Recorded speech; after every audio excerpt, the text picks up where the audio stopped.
وحده لا شريك له شهادة من آمن بالله وكفى بالذكر والطاغوت ونشهد أن سيدنا وحبيبنا وطبيبنا وطبيب قلوبنا ومولانا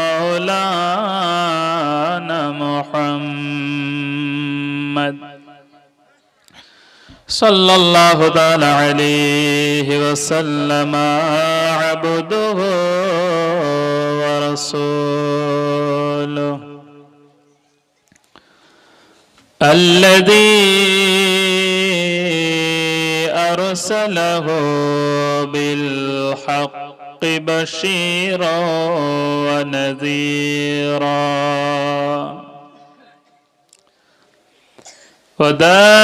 وداعيا إلى الله بإذنه وسراجا منيرا فقد قال الله تعالى في كلامه المجيد والفرقانه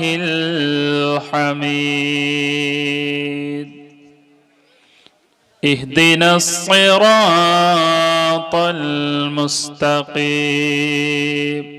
وقال الله تعالى أيضا ومن يطع الله ورسوله فأولئك مع الذين أنعم الله عليهم من النبيين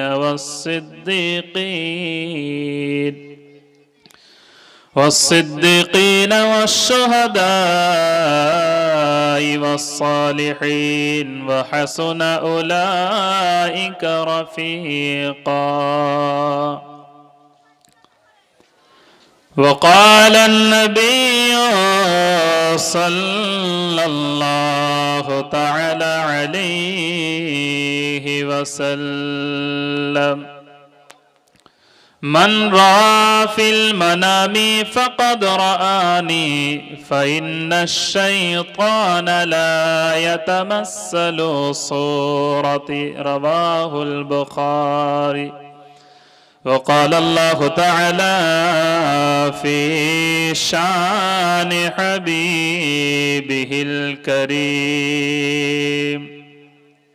إن الله وملائكته يصلون على النبي يا أيها الذين آمنوا صلوا عليه وسلموا تسليما اللهم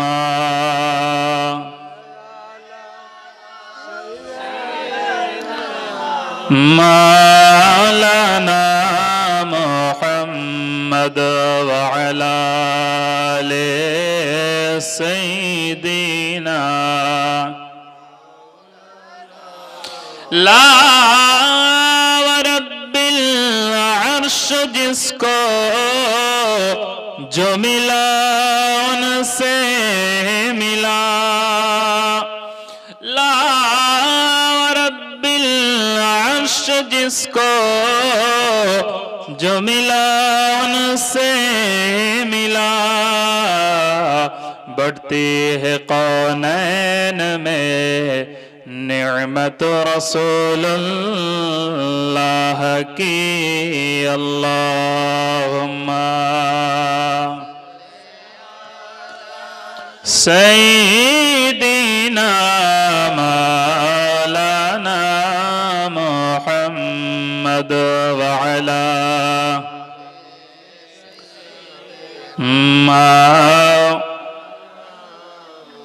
अर्श हक है मसनदे रिफात रसूलुल्लाह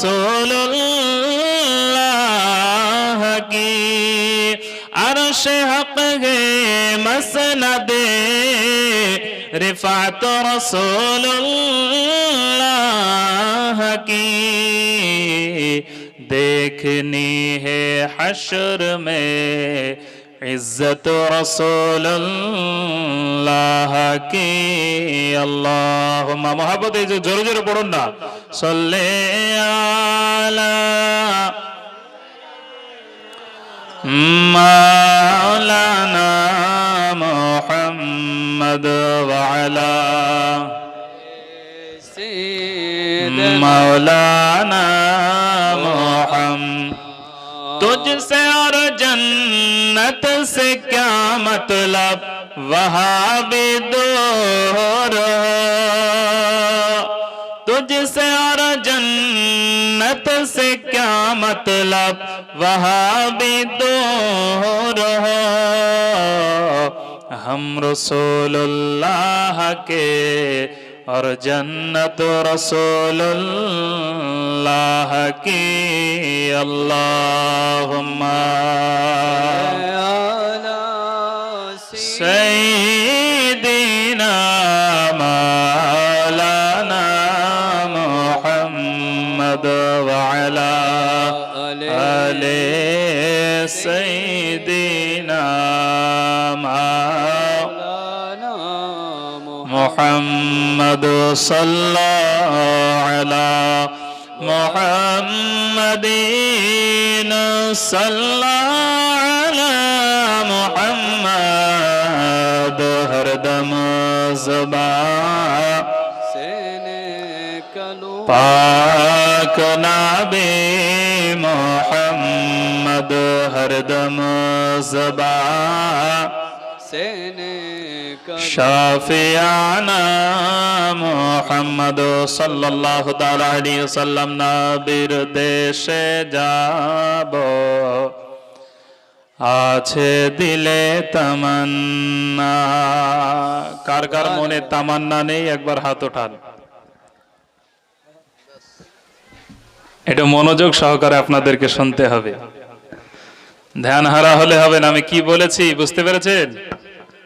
কার কার যাওয়ার তামান্না নেই তারা হাত ওঠান বলেছি। যাই হোক, আপনাদের মনোযোগ খুব ভালোভাবে নেই, তাই না? প্রথম জালসা তো 3 দিনের জীবনী, ভাবছেন প্রথম দিন এইভাবে চলে যাবে, দ্বিতীয় দিন বা লাস্ট দিনে যাব না। তাবারুক রোজি আছে? তাবারুক আছে নাকি? না লাস্টের দিনে আছে? আর রোজি আছে নাকি? লাস্টের দিনে একটু বেশি ভিড় হয় সব জায়গায়, জানি, আমরাও জীবনী করি। তো এইরকম মনে করলে হবে না।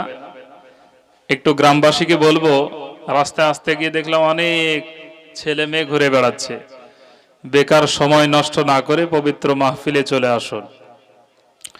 নবীর দেশে যাব আছে দিলে তামান্না, আছে মনে তামান্না।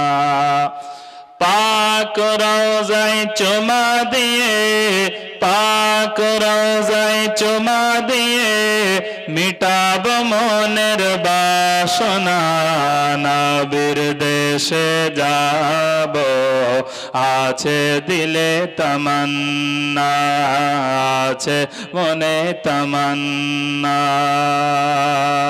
নবীর দেশে যাব আছে দিলে তামান্না, আছে মনে তামান্না। নবীর দেশের মাটি নিয়ে মাখবো আমি সারা গায়ে, গড়াগড়ি দিব সেই দোলায়, যেই দোলায় আছে স্মৃতি নিয়ে, স্মৃতি ছড়ানো চারিদিকে। দেখবো আমি নয়ন জুড়ে অলি গলি সেই নজারা, দেখবো আমি ঘুরে ঘুরে গুনগুন করে।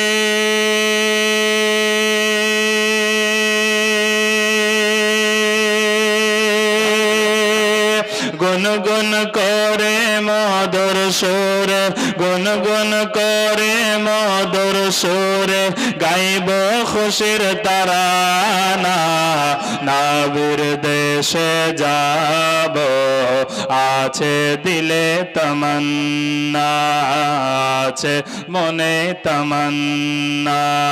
পাক রওজায় চুমা দিয়ে, পাক রওজায় চুমা দিয়ে মিটাব মনের বাসনা। নবীর দেশে যাব আছে দিলে তমন্না।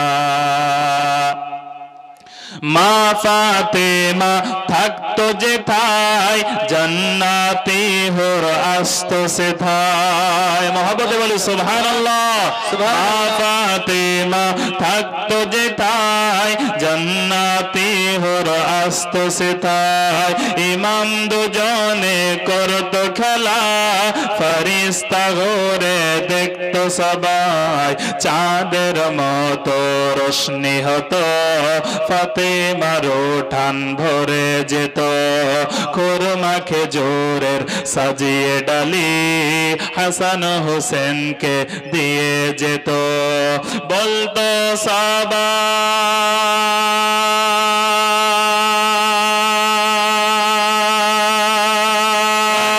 বলতো সবাই নবীর ওসিলায়, বলতো সবাই নবীর ওসিলায় কবুল করো নজরানা। নবীর দেশে যাব আছে দিলে তমন্না, আছে মনে তমন্না। পাক রওজায় চুমা দিয়ে, পাক রওজায় চুমা দিয়ে মিটাব মনের বাসনা। নবীর দেশে যাব আছে দিলে তমন্না। আল্লাহুম্মা সাল্লি আলা সাইয়্যিদিনা মাওলানা মুহাম্মদ ওয়া আলা আলি সাইয়্যিদিনা মাওলানা মুহাম্মদ সাল্লাল্লাহু আলা মুহাম্মাদিন সাল্লাল্লাহু আলা মুহাম্মদ হরদম ज़ुबान से निकालो पाक नबी मुहम्मद हरदम ज़ुबान से निकालो शाफियाना मुहम्मद सल्लल्लाहु ताला अलैहि वसल्लम।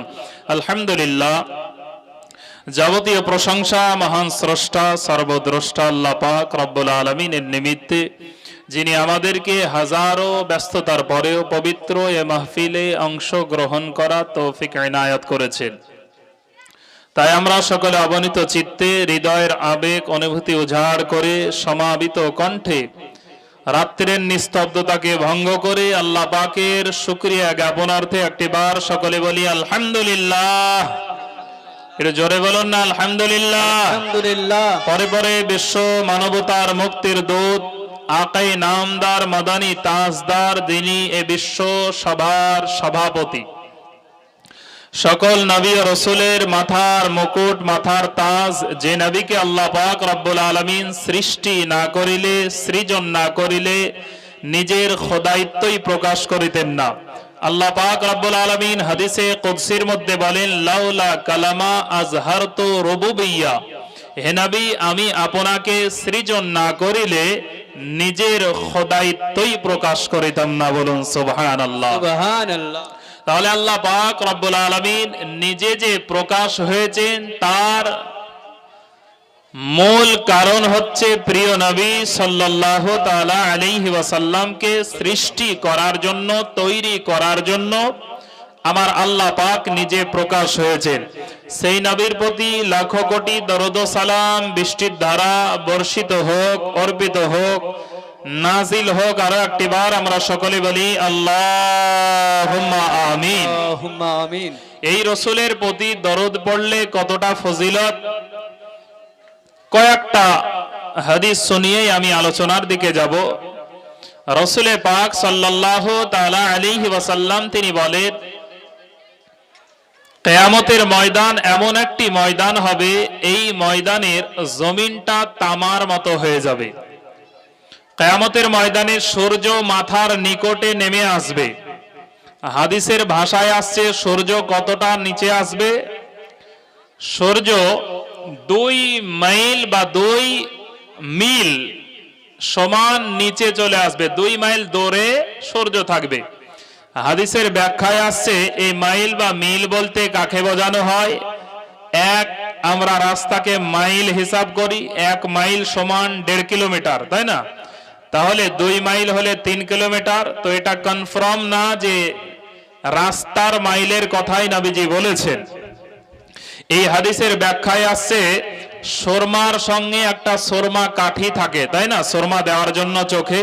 তো রাসূলে পাক সাল্লাল্লাহু তাআলা আলাইহি ওয়াসাল্লাম তিনি বলেন, এই যে মুফাসসিরিনে কেরাম তেনারা বলেন এই মাইল বলতে হয় সুরমা কাঠি অথবা রাস্তার মাইল। যদি রাস্তার মাইল হয় তাহলে মাথার 3 কিলোমিটার উপরে সূর্য থাকবে, আর যদি সুরমাদানির কাঠিটা হয় সুরমা কাঠি, তাহলে এই কাঠিটা খুব জোর 4 আঙ্গুল লম্বা হবে। তাহলে 4 4 2 সুরমাদানির মতো হলে 8 আঙ্গুল উঁচুতে মাথায় সূর্য চলে আসবে। বলুন, এখন 9 কোটি 30 লক্ষ মাইল উপরে সূর্য, এই সূর্য যদি আমাদেরকে 40 থেকে 42 ডিগ্রি সেলসিয়াসের তাপ দিয়ে দেয়, আমরা সহ্য করতে পারি? রাস্তাঘাটে কষ্ট হয় না? 44 ডিগ্রি হলে কষ্ট হয়। যখন কিয়ামতের ময়দানে এই রকম ভাবে মাথার নিকটে সূর্য চলে আসবে, সেই সময় আমাদের অবস্থা কেমন হবে? নবী কওন মাকা সাল্লাল্লাহু তাআলা আলাইহি ওয়াসাল্লাম তিনি বলেন, কিয়ামতের ময়দানে সূর্যের তাপের কারণে যে যেমন পর্যায়ের গুনাহ করেছে তার তেমন শাস্তি হবে। এই সূর্যের ময়দানে শরীর থেকে মানুষের ঘাম বের হতে আরম্ভ হবে, ঘামের বন্যা হবে। কারো পায়ের গিঁট বরাবর এই ঘামের বন্যার আপনার বন্যাতে কারো পায়ের গিঁট বরাবর ডুবে যাবে, কারো হেঁটু বরাবর ডুববে, কারো কোমর বরাবর ডুববে, কারো বুক বরাবর ডুববে, কেউ থুতনি বরাবর ডুববে, কেউ টোটাল হাবুডুবু খেতে থাকবে।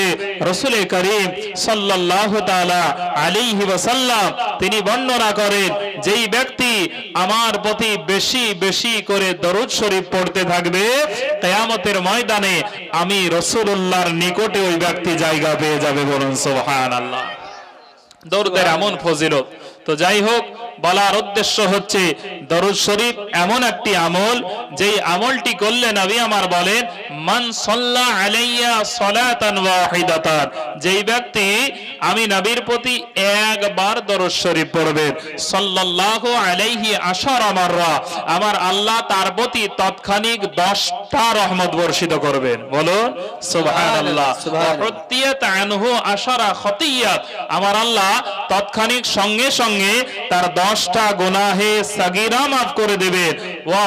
ওয়া রুফিয়াত আনহু আশারা দারাজাত, এবং আমার আল্লাহ তাআলা তার মর্যাদা, তার সম্মান, তার র্যাঙ্কে আমার আল্লাহ 10 গুণ বাড়িয়ে দিবেন। বলুন সুবহানাল্লাহ। তাই আমরা বিশেষ করে আহলুস সুন্নাত ওয়াল জামাতের যে সমস্ত উলামায়ে কেরাম বক্তব্যের ময়দানে বক্তব্য দেওয়ার শুরুতে প্রথম আল্লাহ পাকের শুকরিয়ার পরে পরে রাসূলে পাকের প্রতি দরুদ পড়ে আমরা শুরু করি, তাই না? শুরু করি। যাই হোক, আমি সেদিক গেলে আলোচনা সঠিক সময়ে আমার যে টপিক দেওয়া হয়েছে তার উপর আলোচনা রাখতে পারবো না। আমার স্টেজে বসে থাকা সুযোগ্য আপনাদের পেশ ইমাম হযরত মাওলানা কারি মতিউর রহমান সাহেব, এছাড়া আমার বন্ধু ভাই হযরত মাওলানা সিরাজ আলী সাহেব, বিশেষ করে আপনাদের নতুন গ্রামের যত মাওলানা আছে, এই ছোট যারা ছাত্র আছে তাদেরকে বাদে প্রত্যেকটাই আমার খুব ভালোবাসার, কেউ বন্ধু, কেউ ভাই সমতুল্য, সবাই আমাকে চেনে, আমিও সবাইকে চিনি আলহামদুলিল্লাহ। যদিও আমি গতবারই এসেছি আপনাদের এলাকায়, তারপরেও প্রত্যেকটা আলেমের সঙ্গে আমার সুসম্পর্ক আছে। আপনাদের ইমাম সাহেব হুজুরের কাছে আমি বাচ্চা বেলাতেও এসেছি, যখন সুলতানপুরে পড়তাম, ওরাহার খানকা শরীফে পড়তাম, বিভিন্ন সময় আপনাদের গ্রামে আমি এসেছি। যাই হোক, জানি যে আপনারা এই গ্রামে নবী প্রেমিক বেশি, ওলিয়া উলিয়ার ভক্ত বেশি। এই সমস্ত এলাকায় কোনো বাতিলের জায়গা হবে না। এমন একটি আপনাদের এলাকায় জায়গায় বর্তমান পশ্চিম বাংলার মধ্যে যে সমস্ত হাই র্যাঙ্কের বক্তা আছে, তাদের মধ্যে কয়েকটা আপনাদের গ্রাম থেকেই রত্ন আছে, আছে না? আছে। তো যাই হোক, আমি সকলকে অন্তর থেকে আরো একটি বার সালাম দিয়ে এগিয়ে যাব। আসসালামু আলাইকুম ওয়া রাহমাতুল্লাহি ওয়া বারাকাতুহু। আমি যে আয়াতে মুবারাকা তেলাওয়াত করেছি, এক নাম্বার সূরা ফাতিহার একটা আয়াত তেলাওয়াত করেছি, ইহদিনাস সিরাতাল মুস্তাকিম। দ্বিতীয় নাম্বার সূরা আন-নিসার 69 নম্বর আয়াত তেলাওয়াত করেছি। কোরআনের এই দুটো আয়াতকে সামনে রেখে আর বুখারী শরীফ থেকে একটি হাদিসে মুবারাকা তেলাওয়াত করেছি। হাদিসটি বর্ণনা করেছেন হযরত ওমর ফারুক, হযরত আবু হুরায়রা রাদিয়াল্লাহু তাআলা আনহু। একই হাদিস বর্ণনা করেছেন হযরত আনাস রাদিয়াল্লাহু তাআলা আনহু। হাদিসটি রয়েছে বুখারী শরীফ 6993 নম্বর হাদিস। পরের হাদিস হযরত আনাস থেকে যেটি বর্ণিত, সেটা হযরত আনাস বর্ণনা করেছেন 6994 নম্বর হাদিস। পরস্পরে পেয়ে যাবেন। হাদিসের অর্থ, হাদিসের সার অংশ একই পাবে। রাসূল করিম সাল্লাল্লাহু তাআলা আলাইহি ওয়াসাল্লাম তিনি বলেন, ওয়া আন আবি হুরায়রা রাদিয়াল্লাহু তাআলা আনহু قال قال رسول الله সাল্লাল্লাহু তাআলা আলাইহি ওয়াসাল্লাম মান রাআ ফিল মানামি ফাকাদ রাআনি ফাইন্না শাইতানা লা ইয়াতামাসসালু সূরাতি। নবী করিম সাল্লাল্লাহু তাআলা আলাইহি ওয়াসাল্লাম তিনি বলেন, যেই ব্যক্তি আমাকে স্বপ্ন যোগে দর্শন করে নিল, স্বপ্নে একবার দিদার করে নিল, দেখে নিল, ফাকাদ রাআনি, সে যেন সত্যই দেখলো। কেননা ফাইন্না শাইতানা লা ইয়াতামাসসালু সূরাতি, কেননা শয়তান আমি নবীর আকৃতি ধারণই করতে পারে না। বলুন সুবহানাল্লাহ। সুবহানাল্লাহ। নবীজির আকৃতি শয়তান ধারণ করতে পারে না। তাই নবী করিম সাল্লাল্লাহু তাআলা আলাইহি ওয়াসাল্লামকে ডাইরেক্টলি দেখা, ইমানি হালাতে ইন্তেকাল করা, নবীর কাছে ঈমান নিয়ে আসা, এটা সাহাবীর মর্যাদা পায়। আর স্বপ্ন যুগে যারা রাসূল পাক সাল্লাল্লাহু তাআলা আলাইহি ওয়াসাল্লামকে দর্শন করে, তারা সত্যই দর্শন করলো, সত্যই করলো, কেননা শয়তান নবীজির আকৃতি ধারণ করতে পারেন না, পারে না। তাই রাসূল পাক সাল্লাল্লাহু তাআলা আলাইহি ওয়াসাল্লাম যে সমস্ত বুজুর্গানে দ্বীনদেরকে স্বপ্নের মাধ্যমেও কোন নসিহত দিয়েছেন, সেটাই পরক্ষণে আপনার তেনাদের জন্য এই নসিহতটা মানা ওয়াজিব হয়ে গিয়েছে, অপরিহার্য হয়ে গিয়েছে। যাই হোক, আমার টপিক আজকে দেওয়া হয়েছে হিন্দাল ওয়ালি খাজায়ে খাজগা খাজা গরিব নওয়াজ আতায়ে রসুল হযরতে হাসান মুঈনুদ্দিন চিশতি রাহমাতুল্লাহ আলাইহির কিছু জীবনী করার জন্য। তো কোরআনের যে আয়াত আমি তেলাওয়াত করেছি, আল্লাহ পাক সূরা ফাতিহার মধ্যে তিনি বলেন, ইহদিনাস সিরাতাল মুস্তাকিম। অর্থাৎ আমরা কি বলি, হে আল্লাহ আমাদেরকে সোজা পথে পরিচালিত করো। যারা ওলিয়া উলিয়া খুঁজে পায় না কোরআন হাদিসে, তারা একটু ভালো করে তাদের জন্য বলবো, যারা ওলিয়া উলিয়া পায় না তাদেরকে আপনারা দেখাবেন, সূরা ফাতিহার এই আয়াতটা পড়বেন। আল্লাহ পাক কি বলছেন, ইহদিনাস সিরাতাল মুস্তাকিম। আমরা কি বলি, হে আল্লাহ আমাদেরকে সোজা পথে পরিচালিত করো। তারপরে কি বলছেন, সিরাতাল্লাযীনা আন'আমতা আলাইহিম, আল্লাহ তাদের রাস্তায় যাদের প্রতি তুমি অনুগ্রহ করেছো, ইনআম দান করেছো, পুরস্কৃত করেছো, তাদের রাস্তায় আমাদেরকে চলাও। তারপরে কি বলি, গায়রিল মাগদুবি আলাইহিম ওয়ালাদ-দাল্লিন, আল্লাহ তাদের রাস্তায় নয় যাদের প্রতি তোমার আযাব নিপতিত হয়েছে। তুমি যাদেরকে গজব দান করেছো তাদের রাস্তায় নয়, তাহলে যাদেরকে হে আল্লাহ পুরস্কার দান করেছো তাদের রাস্তায় আমাদেরকে চলাও। এখন আমরা আল্লাহর কোরআনকে জিজ্ঞাসা করি যে, হে কোরআন তুমি বলো যে পুরস্কার কাদেরকে দান করা হয়েছে, জানার দরকার আছে কিনা? আল্লাহ কয় শ্রেণীর মানুষকে পুরস্কার দান করেছে? সূরা আন-নিসা আয়াত নাম্বার 69 এর মধ্যে আমার আল্লাহ পাক রব্বুল আলামিন তিনি বলেন, বিসমিল্লাহির রহমানির রহিম, ওয়া মান ইউতিইল্লাহা ওয়া রাসূলাহু ফাউলাইকা মাআল্লাযীনা আনআমাল্লাহু আলাইহিম মিনান নাবিয়্যিনা ওয়াস-সিদ্দিকিনা ওয়াশ-শুহাদাই ওয়াস-সালিহিন ওয়া হাসুনা উলাইকা রাফীকা। বলুন সুবহানাল্লাহ। সুবহানাল্লাহ। আল্লাহ পাক রব্বুল আলামিন তিনি বললেন, যারা আল্লাহ এবং তার রাসূলের হুকুম মান্য করবে, যারা আল্লাহ এবং তার রাসূলের হুকুম মান্য করবে, তারা তাদের সঙ্গ লাভ করবে যাদেরকে আমার আল্লাহ ইনাম দান করেছে। মানে কিয়ামতের ময়দানে তাদের সঙ্গে উঠবে, তাদের সঙ্গ লাভ করবে।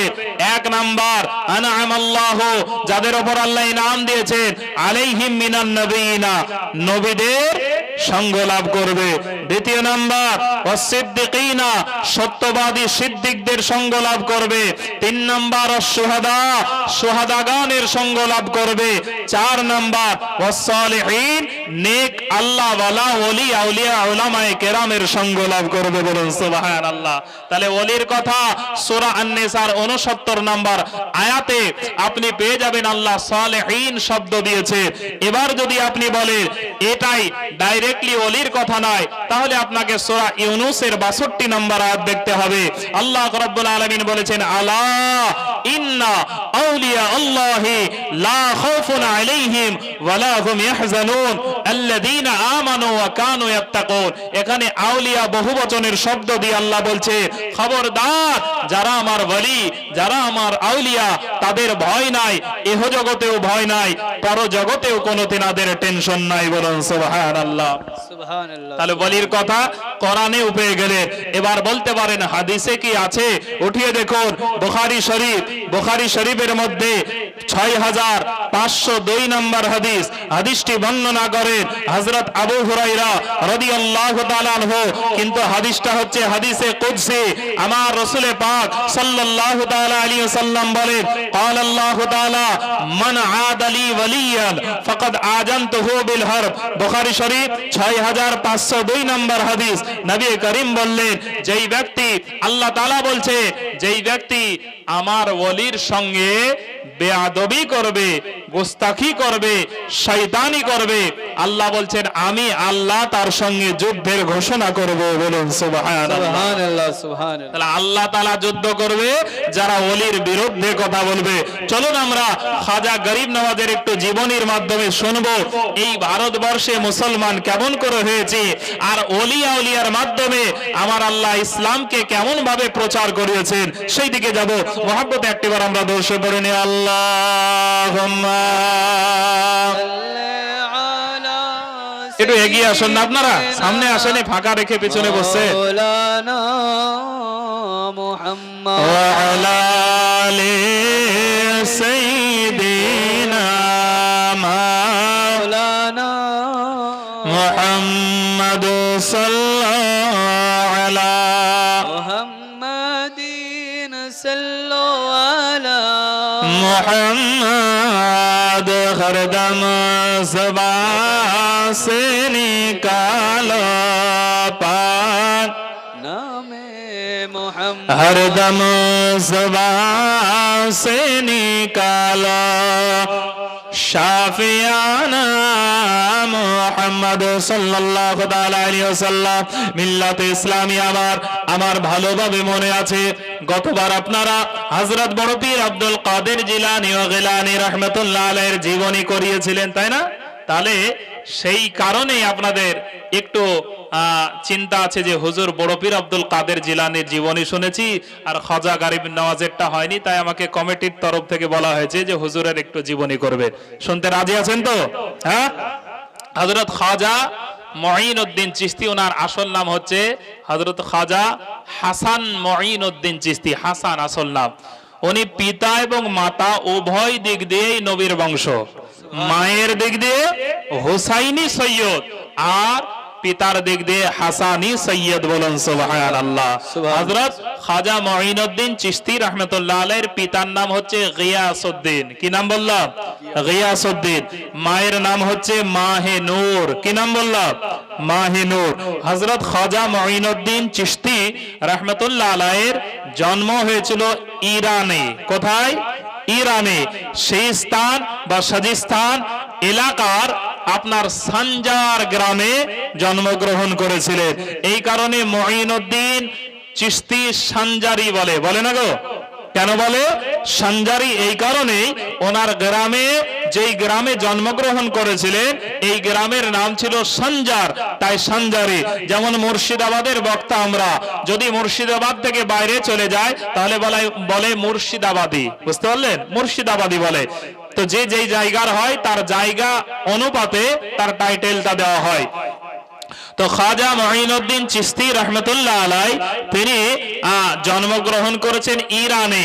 এই ইরানে বড় পীর আব্দুল কাদের জিলানী ও গিলানী রহমতুল্লাহ আলাই তিনিও জন্মগ্রহণ করেছেন।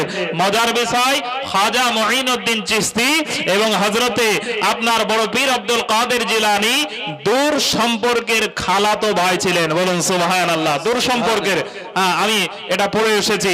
যাই হোক, বলার উদ্দেশ্য হচ্ছে হযরত খাজা মঈনুদ্দিন চিশতি আজমেরি রহমতুল্লাহ আলাই তিনার পূর্ণাঙ্গ জীবনী বলতে অনেক সময় লাগবে, আমি কেটে কেটে বলবো।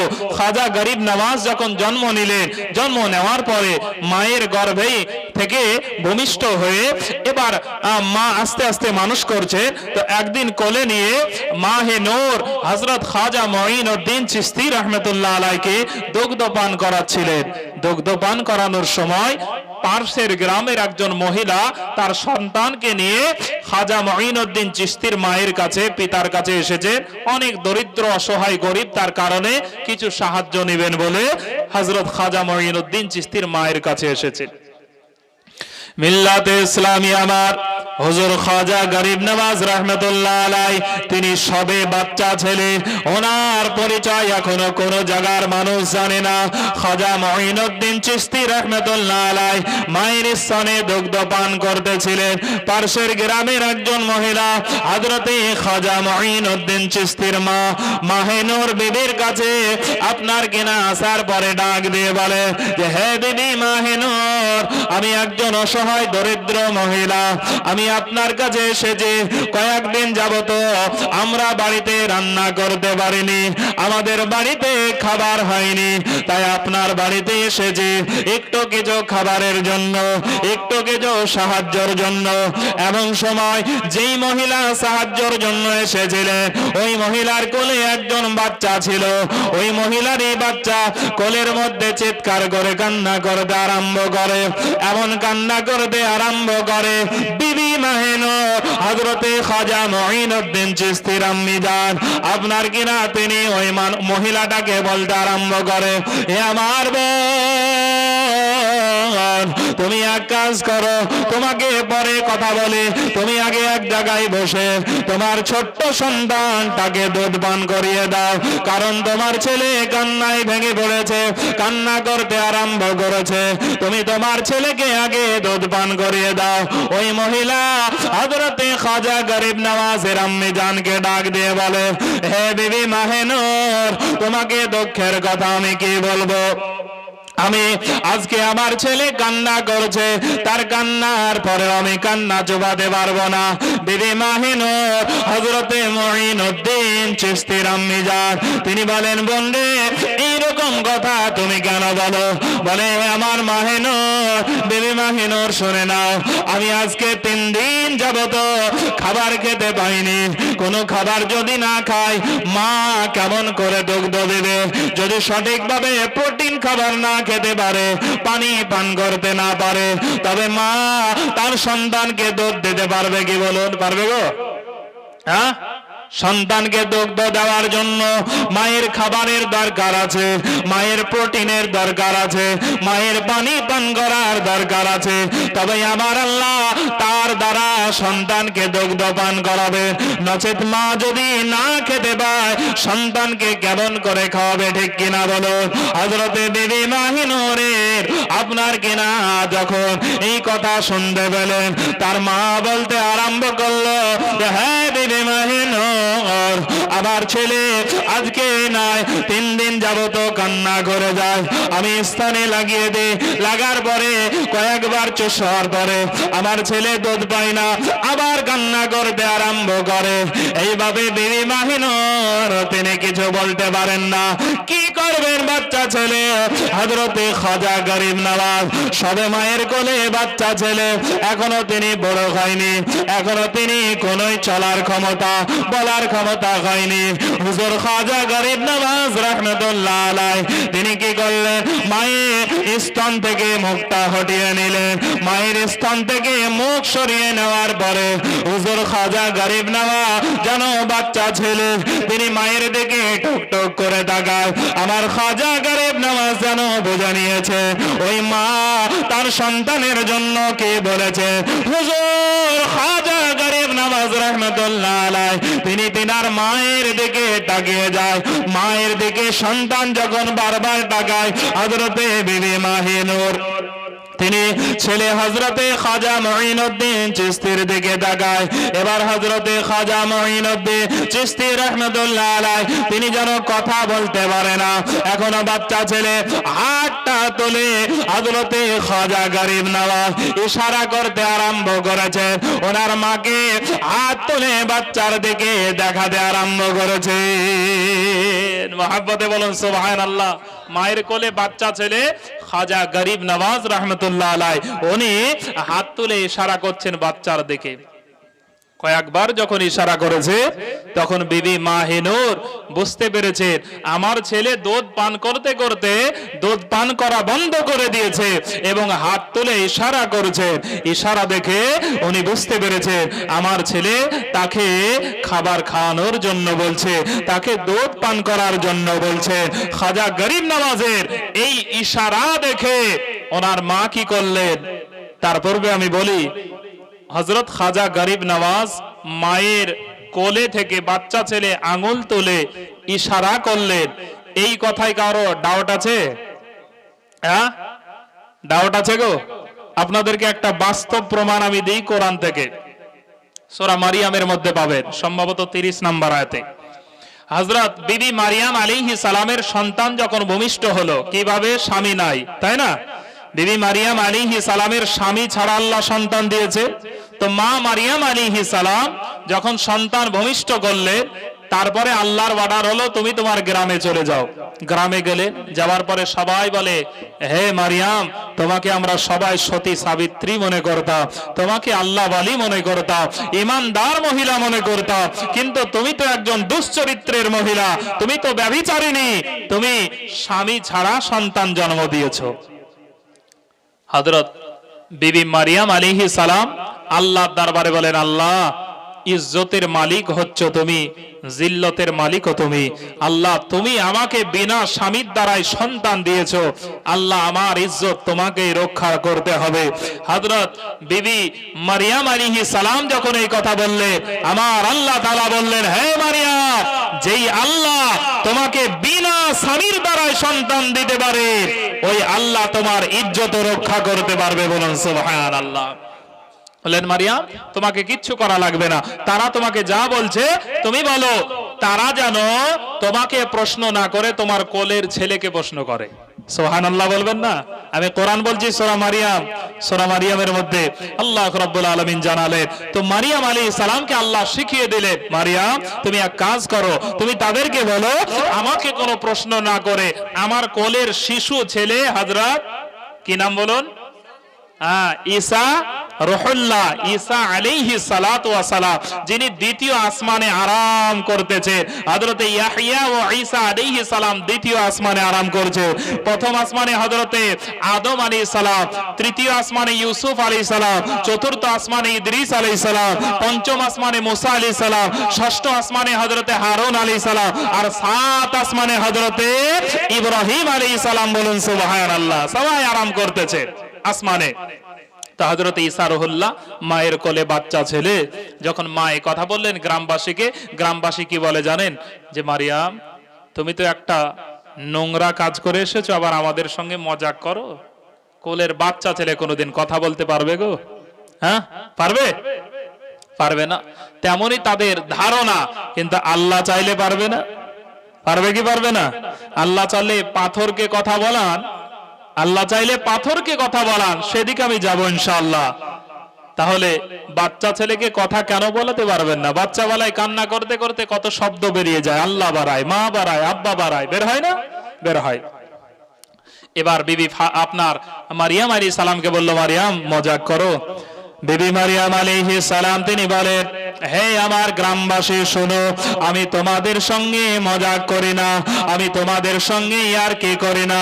তোমরা বিশ্বাস না হয় আমার চরিত্রের উপরে প্রশ্ন তুলেছো, আমাকে ব্যভিচারিণী মহিলা তোমরা বলেছো, আমি আমার প্রশ্নের উত্তর নিজে দেব না, তোমাদের যেটা ইচ্ছা আমার সন্তানকে জিজ্ঞাসা করে নাও। এবার সবাই মিলে হযরতে বিবি মারিয়ামকে বলে, হ্যাঁ বিবি মারিয়াম, তোমার কথা অনুযায়ী তোমার সন্তানকে একবার জিজ্ঞাসা করব, আর যদি তোমার ছেলে এর উত্তর না দিতে পারে তবে আমরা তোমাকে গ্রাম থেকে বিতাড়িত করে দেব, তুমি একজন নোংরা মহিলা, এটা এলাকায় প্রচার হয়ে যাবে। বিবি মারিয়াম আলাইহিস সালাম তিনি রাজি হয়ে গেলেন, যেহেতু আমার আল্লাহ তাআলা তিনি বলেছে, হ্যাঁ মারিয়াম তোমার চিন্তা করার দরকার নাই, যে আল্লাহ তোমাকে বিনা স্বামীর দ্বারা সন্তান দিতে পারে ওই আল্লাহ তাআলা তোমার ইজ্জত রক্ষা করতে পারবে।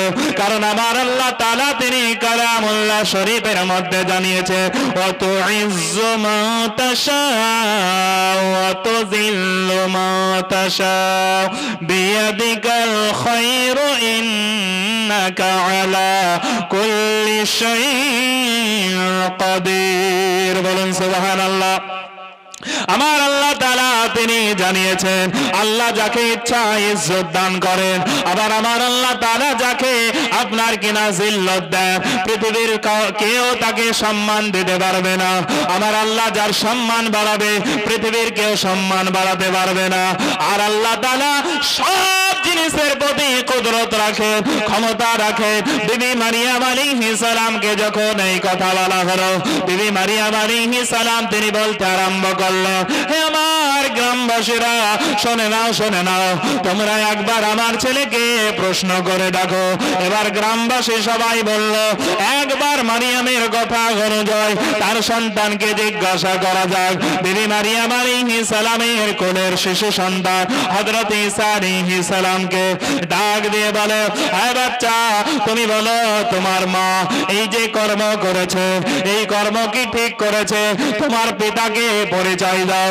আমার আল্লাহ তাআলা তিনি জানিয়ে দিলেন, আমার আল্লাহ তাআলা সঙ্গে সঙ্গে হযরতে আপনার কিনা ঈসা আলাইহিস সালামের জবান খুলে দিলেন। হযরতে ঈসা আলাইহিস সালাম তিনি বলতে আরম্ভ করলেন, ইন্নী আবদুল্লাহি ওয়া আতানিয়াল কিতাবা ওয়া জাআলানি নাবিয়্যা।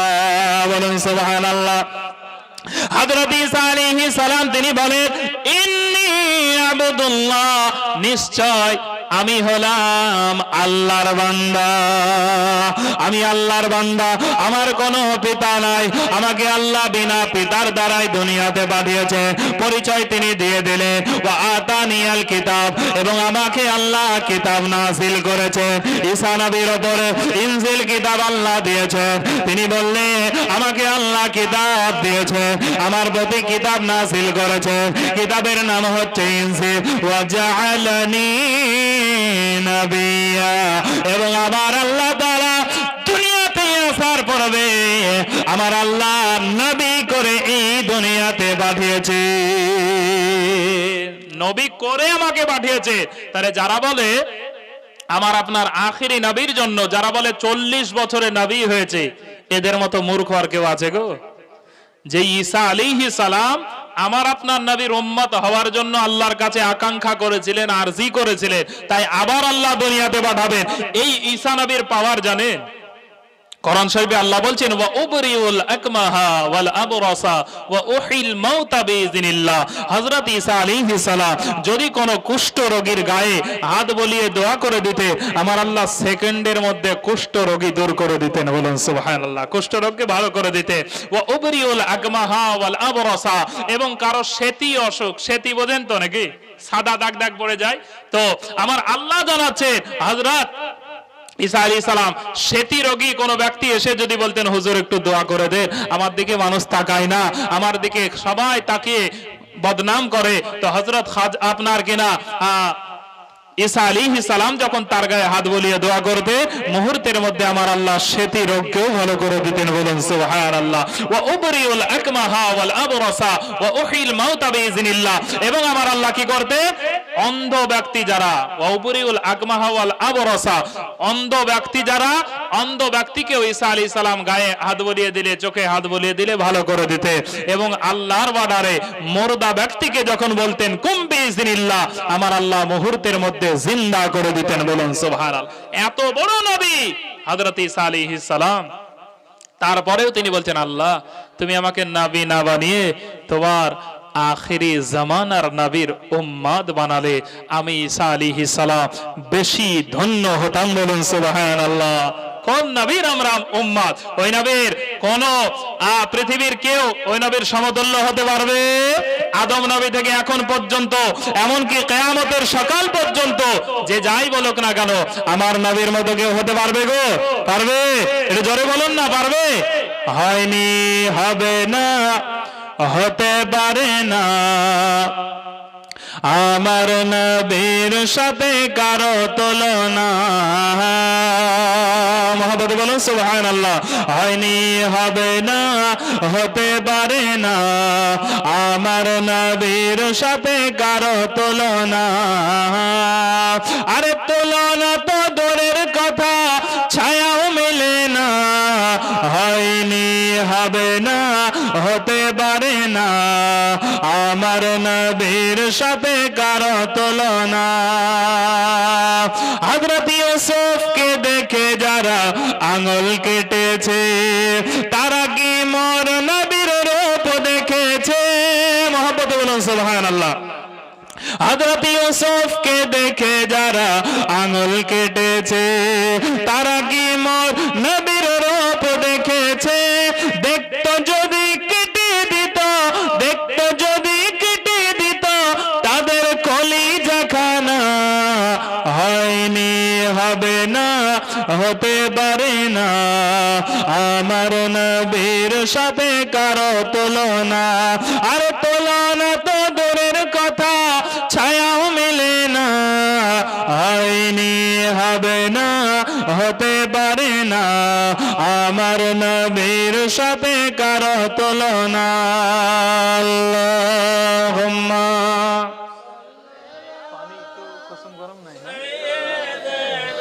কাউকে একটু বললে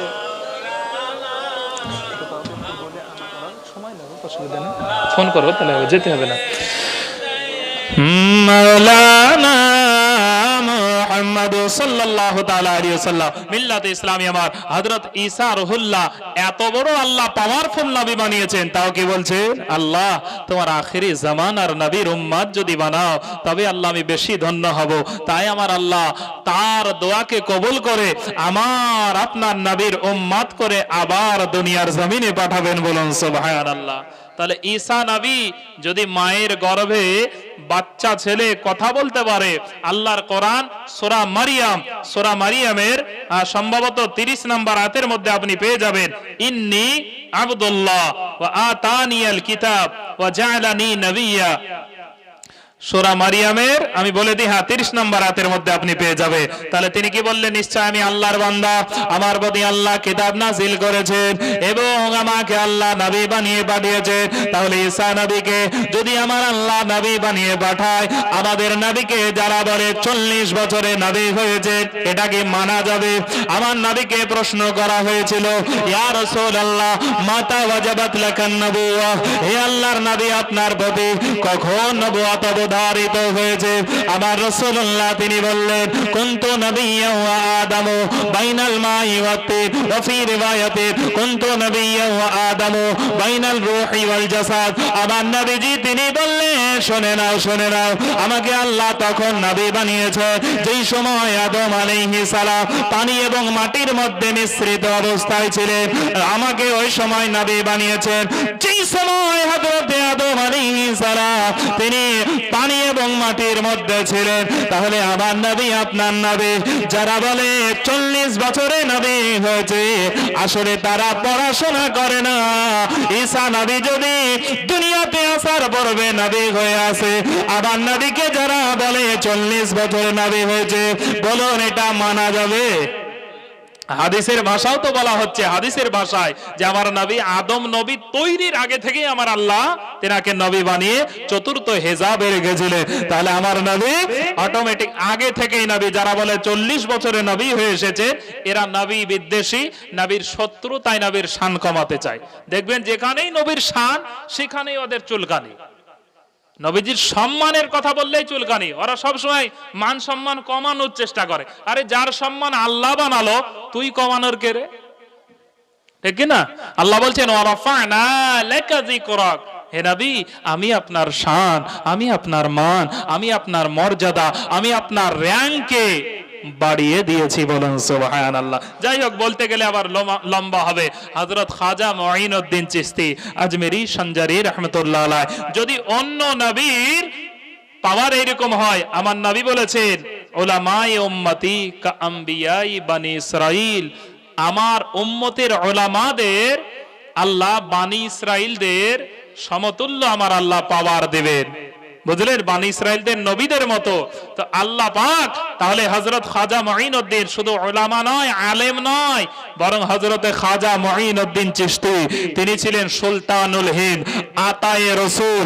হযরতে খাজা মুঈনুদ্দিন তিনি ছিলেন মুফতি, তিনি ছিলেন কারি, তিনি ছিলেন মুফাসসির, তিনি ছিলেন মুহাক্কিক, তিনি ছিলেন মুকাররির, তিনি ছিলেন হিন্দাল ওয়ালি, আতায়ে রাসূল, সুলতানুল হিন্দ, খাজা মুঈনুদ্দিন, যার লাকাবের শেষ নাই, হযরত খাজা মুঈনুদ্দিন।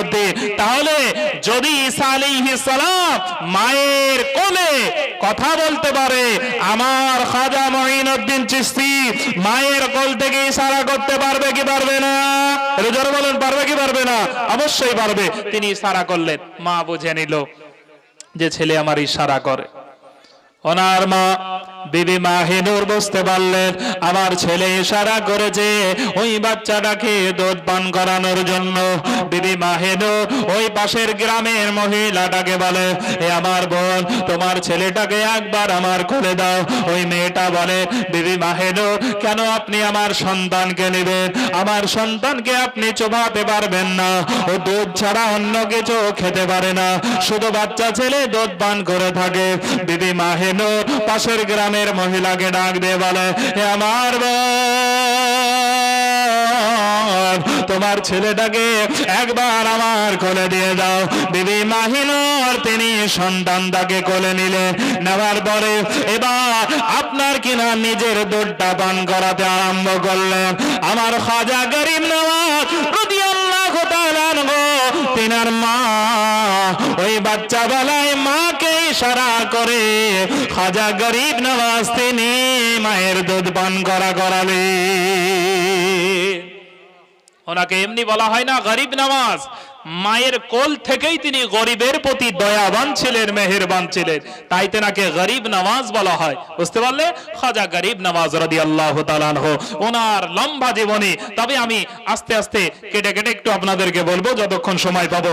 খাজা গরিব নওয়াজের আপনার পীর ও মুর্শিদ হযরত খাজা ওসমান হারুনি, যেনার হারওয়ান নামক গ্রামে জন্মের কারণে হারুনি বলা হয়। ওসমান হারুনির সোহবাতে থাকতে থাকতে বহুদিন কাটিয়ে দিলেন, শিক্ষা জীবন কাটালেন, মাওলানা হলেন, মুফতি হলেন, কারি হলেন, সব ধরনের জ্ঞান অর্জন করলো, ইলমে লাদুন্নির জ্ঞান অর্জন করলেন, ইলমে মারিফতের জ্ঞান অর্জন করলেন।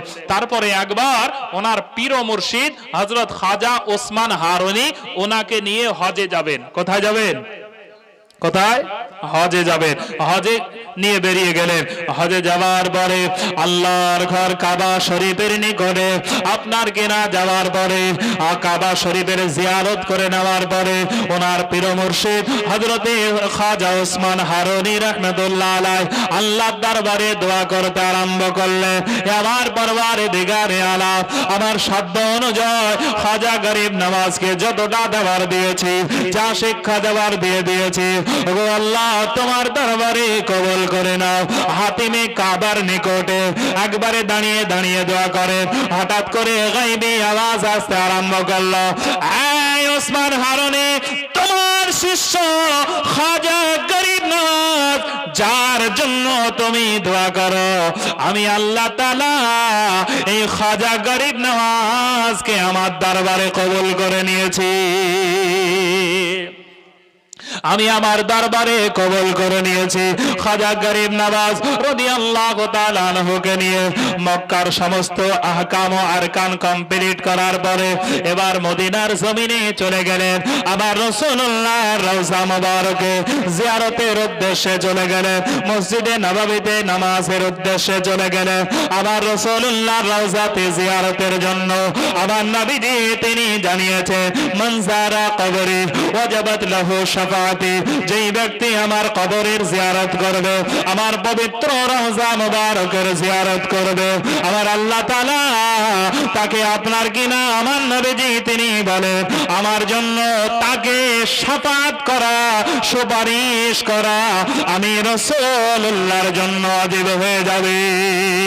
ইমাম তাবারানী মুআজামুল কবিরের মধ্যে হাদিসটি নকল করেছেন। এইভাবে অনেক হাদিস গ্রন্থে শুআবুল ঈমানের মধ্যে হাদিসটি পেয়ে যাবে। আমার নবীজি জানিয়ে দিলেন, আপনার কিনা মান যারা কবরে ওয়াজাবাত লাহু শাফাআতি, দুনিয়ার কোন ব্যক্তি যদি আমি রাসূলুল্লাহর কবর, আমি রাসূলুল্লাহর পবিত্র রওজা জিয়ারত করে নেয়, আমি রাসূলুল্লাহর জন্য তাকে জান্নাত নিয়ে যাওয়া ওয়াজিব হয়ে যাবে। মহব্বতে সুবহানাল্লাহ বলবেন না? আচ্ছা, আল্লাহ রসুলের রওজা মোবারক যদি একবার কেউ জিয়ারত করে নেয়, নবীজি বলছেন আমি নবীর জন্য ও হালালি টাকায় নিয়াত শুদ্ধ করে যদি যায়, আল্লাহ তাআলা পীর রসুল তিনি বলেন আমি নবীর জন্য তাকে জান্নাত নিয়ে যাওয়া ওয়াজিব হয়ে যাবে। বলুন সুবহানাল্লাহ। আচ্ছা, কিছুদিন আগে এই বাংলাদেশের পার্শ্ববর্তী দেশ একটা ভেড়া মার্কা আলেম আছে, আলেম তো না জালেম, বুঝলেন? ওকে দেখলেই আবু জেহেলের কথা মনে পড়ে। আবু জেহেলকে তো দেখিনি, কিন্তু মনে হয় যে আবু জেহেলের উত্তরসারি বাংলাদেশে ছেড়ে দিয়ে গেছে। আবু জেহেলের ডিম ছড়িয়ে যে এই আবু জেহেলের ডিম থেকে ফেটে বেরিয়েছে। এর নাম বলবো না রাগ করবেন? আচ্ছা, নবীর দুশমনের বদনাম করলে রাগ করবেন নাকি আপনারা? হ্যাঁ, এর নাম হচ্ছে বিন, সব জায়গায় ওদের নামে বেশিরভাগ বিন পাবেন, আব্দুর রাজ্জাক বিন ইউসুফ। এই শয়তান কি বলছে জানেন? একজন প্রশ্ন করছে স্টেজে, এইরকম বক্তব্য দিচ্ছে ধরেন, তো একজন বলছে যে শায়েখ, ওরা তো হুজুর মুজুর না, শায়েখ, ও পড়তে জানলেও শায়েখ, না জানলেও শায়েখ, বুঝলেন? যত মূর্খ তত বড় বড় আহলে হাদিস হয়, যত বড় মূর্খ তত বড় ফারাজি হয়, শিক্ষা তাদের লাগে না, জেনারেল বাংলা জানলে ওরা বড় বড় শায়েখ হয়ে গেল। যাই হোক, বলার উদ্দেশ্য, তাকে জিজ্ঞাসা করছে যে শায়েখ, আল্লাহর প্রিয় নবীর পবিত্র রওজা মুবারকের জন্য ওই ব্যক্তি বলেন যে নবীজির রওজাকে বা কবর মুবারককে ওই ব্যক্তি প্রশ্ন করছে ওনার পবিত্র রওজাকে কি রওজা বলা যাবে? তখন কি বলছে জানেন এ শয়তান? এ বলছে রওজা তো দূরের কথা, কবর বলতে হবে। বলুন নাউযুবিল্লাহ। বলছে রওজা বলাই হারাম। আস্তাগফিরুল্লাহ পড়বেন না? রওজা বলাই হারাম। আর রওজা বাকে জিন্দা না মুর্দা? বলছে মুর্দা পড়ে আছে। নাউযুবিল্লাহ। আমরা বললে তখন আমরা হয়ে যায় যে বক্তারা ভালো না, অন্যের সমালোচনা করে। তো আপনার নবীকে গালি দিচ্ছে আর আপনি বলবেন না তার ব্যাপারে? আচ্ছা, মানুষের কবরকে রওজা বলা যায় কিনা? নবীর তো অনেক দূরের কথা। আপনাদেরকে কোরআন থেকে যদি আমি রওজার প্রমাণ দিই, মানবেন তো নাকি? হ্যাঁ, সূরা শূরার 22 নম্বর আয়াতে আল্লাহ পাক রব্বুল আলামিন তিনি জানাচ্ছেন, ওয়াল্লাযীনা আমানু ওয়া আমিলুস সালিহাতি ফি রাউজাতিল জান্নাহ, যারা ঈমান নিয়ে আসবে এবং নেক আমল করবে, যাদের জন্য আল্লাহ বলছে, যারা মানে সবাই, আপনিও যদি করেন আপনার কবরকে আল্লাহ কি বলছে দেখুন, ওয়াল্লাযীনা আমানু ওয়া আমিলুস সালিহাতি ফি রাউযাতিল জান্নাহ, যারা ঈমান নিয়ে আসবে, নেক আমল করবে, আমার আল্লাহ তাদের কবরটাকে ফি রাউযাতিল জান্নাহ, জান্নাতের রওজা মানে জান্নাতের বাগান বানিয়ে দিবে, বলুন সুবহানাল্লাহ। তাহলে একজন মুমিন মুসলমান যারা ঈমান নিয়ে আসার পরে নেক আমল করে, তাদের কবরটা যদি জান্নাতের বাগান হয়, আচ্ছা আপনার আমার রাসূলের পবিত্র রওজাটা জান্নাতের বাগান হবে কি হবে না? এটা জোরে বলুন, হবেন কি হবে কি হবে না? অবশ্যই হবে। কিন্তু এই ভেড়ুয়া বক্তা বলছে আল্লাহ রাসূলের পবিত্র রওজাকে বলে রওজা বলা যাবে না। আল্লাহর কোরআন থেকে আপনাদেরকে প্রমাণ দিলাম, নবী আমার বললেন, আল্লাহ বলেছেন আল্লাযীনা আমানু ওয়া আমিলুস সালিহাতি ফি রাউযাতিল জান্নাহ, সূরা শূরার মধ্যে 22 নম্বর আয়াত। আমার আল্লাহ জানালেন যারা ঈমান নিয়ে আসবে, নেক আমল করবে, তাদের কবরটা জান্নাতের বাগান, রওজা মানে বাগান, জান্নাতের বাগান হয়ে যাবে, বলুন সুবহানাল্লাহ। মহব্বতে একবার দরুদ পড়ে এগিয়ে যাবে, আল্লাহুম্মা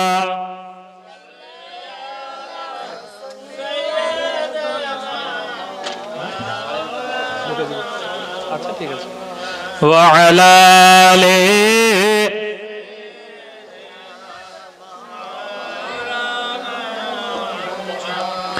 সাল্লাল্লাহু আলা